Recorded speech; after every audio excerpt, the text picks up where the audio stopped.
có vẻ đâm mơ một nghe tôi cần lần đi suy lâu buổi lễ sáng lắng nga tăng mẹ kín dần lên na cần la lâu đâu ra lăng mày mùa cần đi về hình tranh thấy cần đi lâu ô có nào anh vang cần thuần thu tuy âm là ruộng kê lâu khi ý đến lâu xuân cần thấy lâu thằng cô ý thấy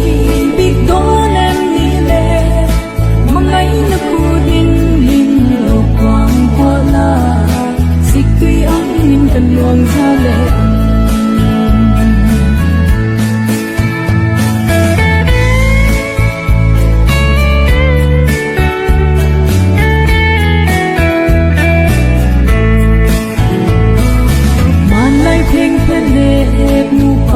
ya nhìn anh mà lòng hoa bầu rằng mấy tuyết môi đón xin lại đừng ở tâm thấy luôn lâu mơ mà tiếng căn ngông cùng tu đi khi nó đón kia lệ sam rồi in chân thấy căn đi lâu ô có nào thuần thu